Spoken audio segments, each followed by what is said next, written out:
Magandang araw po mga kababayan, welcome po sa Pinilangan Lakbay. Ayan, nasa gitna na naman po ako ng kagubatan. Hanapin ko po yung isang ukay-ukay dito. Malaki daw po eh. Sama po niyo ako. Ayan po mga kababayan, puro sa hangin, malamig. Saan ba ako dadaan? Sa kabila.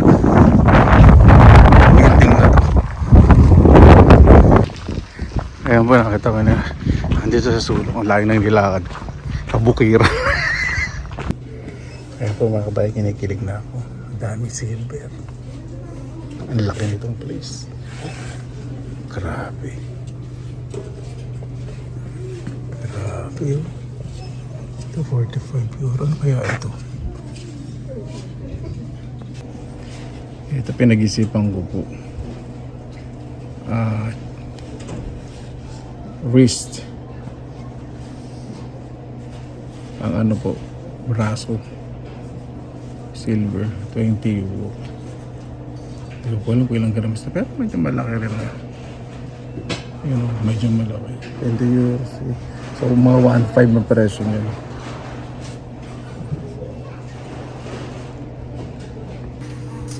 Grabe po mga kabayan, napakalaki, 200 plus. Nice spot. Yan po na, baka maghapon po ako dito. Ayan po mayroon. Tignan natin. 3 euro. Parang ano siya, hindi siya silver. Bronze. Itong isa.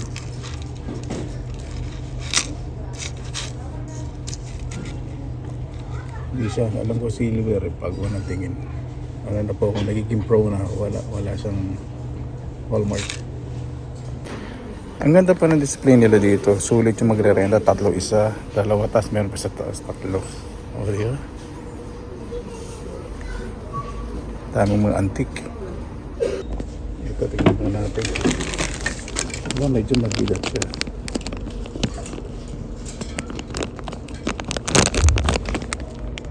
Wala siyang ano, mark.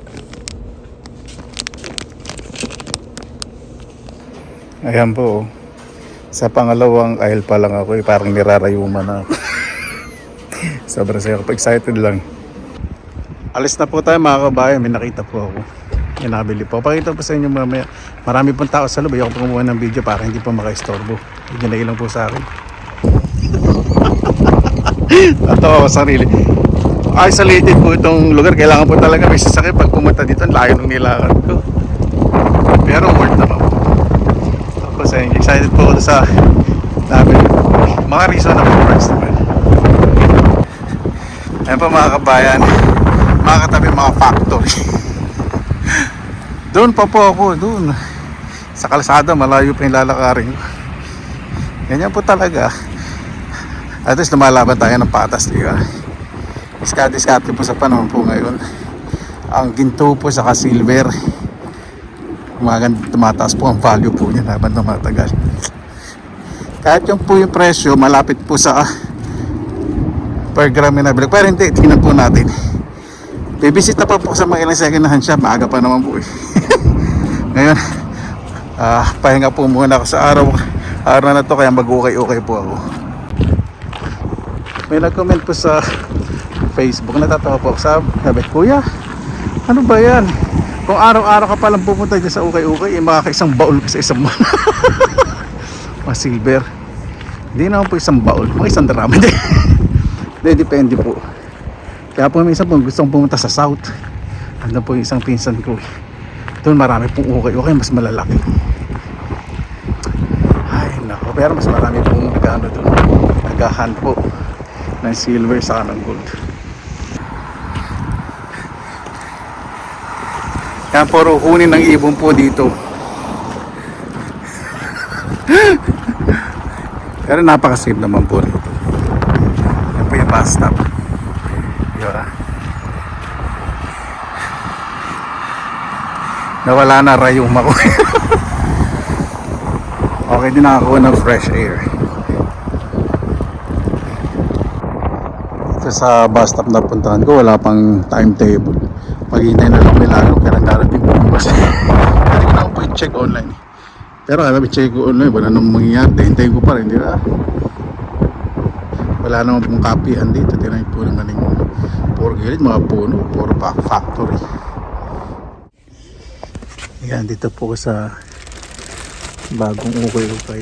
Tulad po nito, box. Kawan ka na jewelry. Yan, talatang hindi itong payas. 9 euro. Isang supot.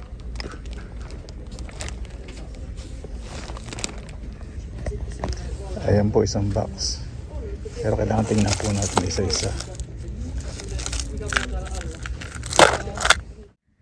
Ayan po mga kababayan, dito na po tayo sa bahay. Umidli po muna ako, nahilo ko dahil sa lamig ng hangin. Ayan.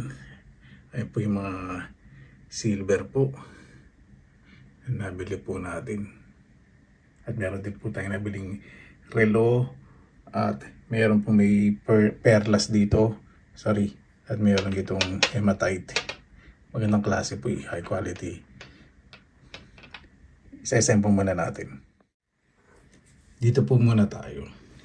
Ito meron po ditong magnetic na gemstone. Hindi ko pa alam. Pero ito pong mga puti. Perlas po yan. Di ba? Naturally deformed pearl. Ganda po nito eh. Alam niyo kung magkano pabili ko dito? 1 euro and 50 cents lang. Imagine po ninyo, no? Kulang, mahigit 100 lang. Pero pag binenta po yun, di ba? High quality. Wala po yan lock. Kumbaga yung magnet niya, itong stone na to. Yung magnet niya. Magnetic hematite ba? Pag-correct po, ayun po kasi nakalagay dyan sa tapos ito, mga natural pearl. O, diba? Sino ba naman hindi bibili niya pag nakita niyo? Ganda, pwedeng necklace, pwedeng bracelet. Tapos ito po, tagulat po kayo. 50 cents lang po ito. 50 cents pa, 1 euro. 50 cents, hindi ko na matandaan. Parang 50 cents lang ito. Hematite. Tapos ang ganda po ng string po niya. Ayan o, ganda o. High quality. Diba? Tawa po, no? May benta po yun dito. Pero hindi po muna may benta. Ipunin ko muna. Tapos, sunod ko po muna itong relo. Ito, L. From France. ELE. Collectible din po ito. Vintage. Ano ba ito nabubuksan? Hindi ko alam. Vintage po yan. Meron po yung sa likod. Yan. Kung gusto nyo kahit screenshot po ninyo, search po ninyo sa, ito pa baliktad pala, search po ninyo sa Google, makikita po ninyo yan para pwede nyo screenshot. Yan. So nagre-range po ang presyo nito sa Finland 30 to less than 100 euro, pero bili ko po 1 euro and 50 cents. O, di ba? At yun po ninyo. Tapos ito po, Citizen watch. Di ba? Vintage din. Naku, mahal din po ito. In good condition pa siya. Tapos ito medyo collectible po. Kahit i-screenshot po ninyo. So mabibili po ito ng 45 to less than 100 euro. Itong vintage. Pilipinas, hindi ko po alam. Pwede nyo rin pong i-search. Dali, yun. Dali na nila. May ipot naman. Dali lang po. Wow. Yun. Ayan.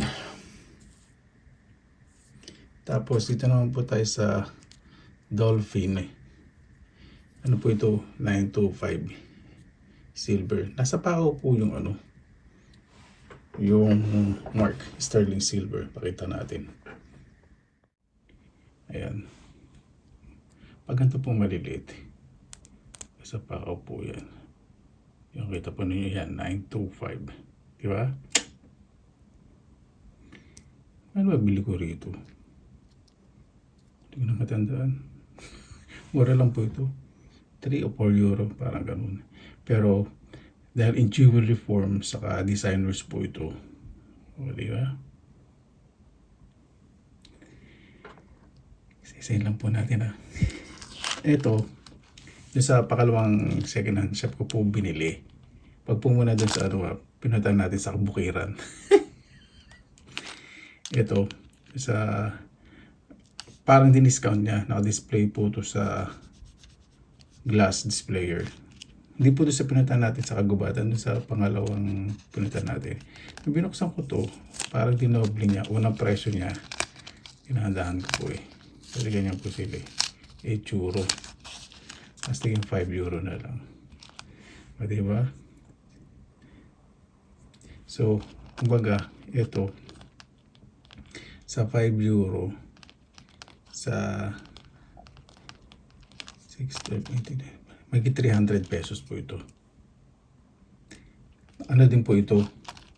Sterling silver. Ito. Hirap na hirap po kanina dito. Titingnan, dinadaan-daan ko. Kasi baka ako eh. Pag ginanto ko po kasi napapaalam po ko dun sa nagtitinda. Okay lang ba tingnan? Sabi niyo, okay lang. Huwag masisira lang daw yung barcode. So ngayon sisirain ko na kasi bili ko na. Hirap na hirap po ako ditong tingnan kanina. Uy, natawa na, baka naman mapigtas.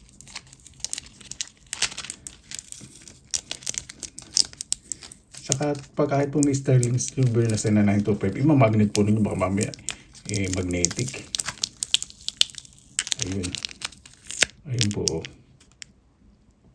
925. Di ba? Ganda po, ano?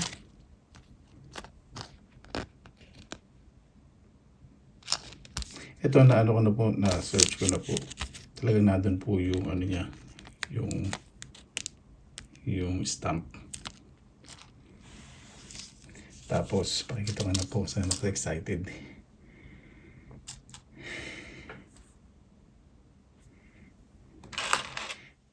Ito po muna tayo sa necklace. Ito, itong necklace. Ganda po, ano? Bili ko lang po dito. 17 euro. 925 din po yan. Sterling silver. Talagang magandang klase po. Ito po talaga pag nagtinda sila eh. Ang laki. Timbangin po natin. Alam po ninyo,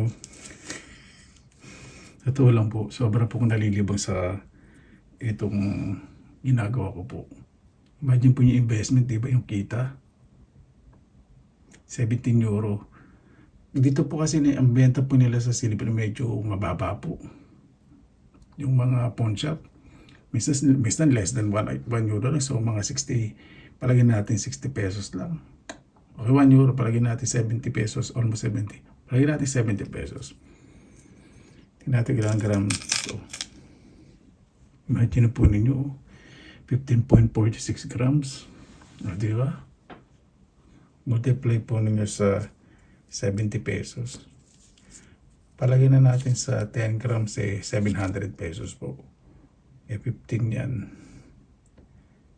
1,050. Parang ganun. 1,100. Yan. Ang presyo dito sa Finland. Yan pang presyo. More than 15 euro lang. Pero sa Pilipinas po, di ba? 125 pesos po, so almost double. Pero ito, pag binenta ko po ito sa online, syempre mahal po yan. Nagre-range po ito ng 30 to 50 euro. Opo, laki po ito eh. Ano, mahaba. Ay, sorry. Kaya sobrang jackpot po ko dito. Nakita ko, sabi ko, bibili ko yun. Ay, nako. Diba? At isunod naman po natin ito yung pinag-isipan ko kasi iniisip ko yung budget ko. 20 euro po eh. Sabi ko baka makako magaan. Tapos hinawakan ko. Sabi ko pwede mo patingin. Ang bigat pala. Tapos hindi siya magnetic. Ay sandali. Huwag pala napakita yung bago tayo matuloy dyan eh. Yung Kuya, sinasabi mo sterling silver, pakita mo yung ano, yung, ayun po. Ayun. 925 po siya.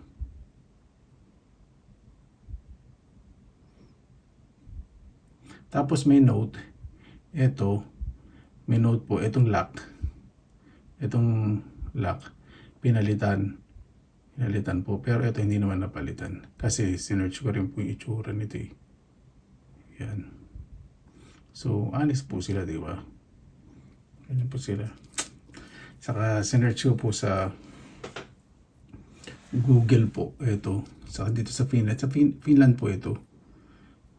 Yung design. Ganda. Okay, ito po. Dito tayo naman sa bracelet. Chain bracelet. Hindi ko po alam, alam sa mga design na alahas. Basta alam ko lang kung silver o gold. Okay, ibig sabihin po niyan eh, silver. Yan. Tibagin po natin to. 20 euro po ang bili ko. Kasi inisip ko, kung more than 20 grams to, tiba-tiba ako. 27 grams. Imagine po ninyo, di ba? Magkano na po yan?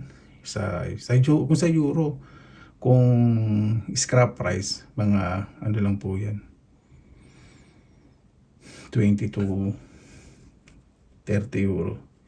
Pero, kung babase sa online price sa Finland, kasi siyempre yung mga sponsor gusto rin sila mag-profit, kaya ganun po yung bili po nila. Hindi po nakabase talaga sa exact price na kung magkano per gram ng silver po sa Finland. So, ang presyo po kasi ng silver dito, 1 euro, 30 to 60, 1 euro 60. Sa Pilipinas naman, mahigit 120 to 150, di ba? So, ito po, kung sa 20 grams, so times nyo lang sa 100, di ba? Di 2,000 plus na yan. Tapos mayroon po, malaki din. Kaya na po mag-compute. Ito natin. Multiply nyo lang po kung ilang grams po yung presyo sa Pilipinas. Di ba, tiba-tiba po. O 27, paldo. Pumaldo po tayo ngayon, 27.83 grams. Multiply nyo po sa, for example, 125 o 100. 30 ang kuha ninyo, 150. Tingnan po natin yung sterling mark. Ano ba nakalagay ito?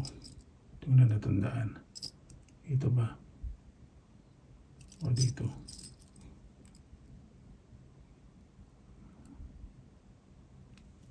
Dahil lang po ah.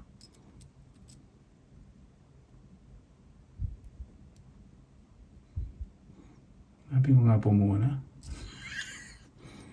Kung ba nakita yung sterling mark nito.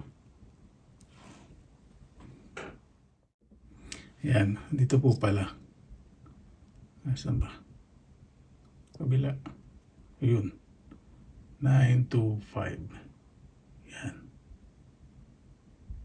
May nakalagay din po dun sa original na price tag, hindi ko po nakuha. Yung pangalan po ng design po nito. Saka yung maker. Ayun po, mayroon po nakasulat na yung maker. Yun yung designer. 925. O, di ba? Sterling silver. Lahat po 925. Wala pong mababang klase na 8 something. So, ito, medyo mataas po ang mga presyo din po nito. Ayan po mga kabayan. Di ba? Paano hindi ko na ba nung makukuhanin ito? Perlas, tapos 1 euro and 50 cents lang. Tapos itong hematite. Ganda ng quality. Pero next time sabi ko magko-concentrate ako sa silver saka sa gold. Pero nakita ko itong may freshwater pearls. Grabe. Magigit sandal lang presyo sa pera po natin. Tapos yung mga relong mga collectibles pa. O diba? Tapos yung silver. So ngayon, ang gagawin ko po, magkano po ito kapag binenta ko po. Hindi po ito bentahin ng pang-scrap o yung pang-tunaw, hindi po. Kasi ito po, mga designers po ito, at magagandang klase po. So ito, pwede ko pong ibenta to ng 8 to 10 euro. Ito po. Palagay natin 8 euro na lang. Tapos ito, pwede ko po itong ibenta ng hanggang 40 to 50 euro. Ito rin, 40 to 50 euro. Balay natin 40, saka 40. Tapos 8, so 8 euro. Tapos ito, itong 5 euro, pwede ko po itong ibenta ng 15 to 20 euro. So 108 euro na po ito. Yung mga relo pa po. O di ba? So ito, nagkakahalaga na po ito ng yung mga relo. Palagyan natin ito, 40, 40, 80. Mga 200 euro plus. Tapos siya nagastos ko po, di ba, ilang euro. Ang nagastos ko, ito, palagyan natin 250 euro. Ang nagastos ko, 20 plus, magkano ba to? 17, 37. Ito hindi ko na matandaan, 41 plus 5, 46.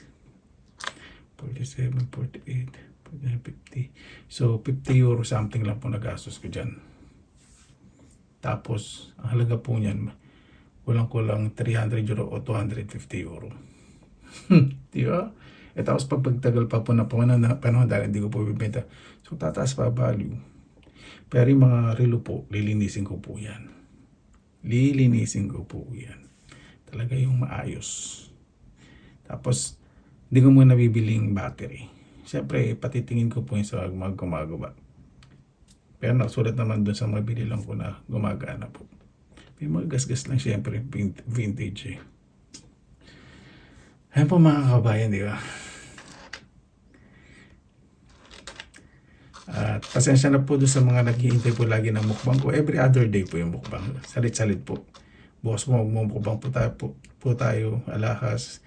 Tapos nalalapit na rin po ang paghahardin. Spring na po, tutuno na yelo. Bibili na po ng mga butong pananim, makapagpunla na. Ay nako. Sana maka-jackpot din po tayo ng gold, pero hindi po malabo. Opo. Hindi po tayo naniniwala po ako na maka-jackpot din tayo ng gold. Naka-jackpot tayo ng gold mga ilang piraso. Kaya lang, ayaw ko sabihin lang, medyo maliliit lang, pero maganda naman po yung value, di ba? Ayan po mga kabayan, maraming salamat na naman po sa inyong oras na inilaan po sa Pinilakan Lakbay. Basta lagi po tayong positive vibes, good vibes. God bless na po lagi, magandang araw. Laban lang!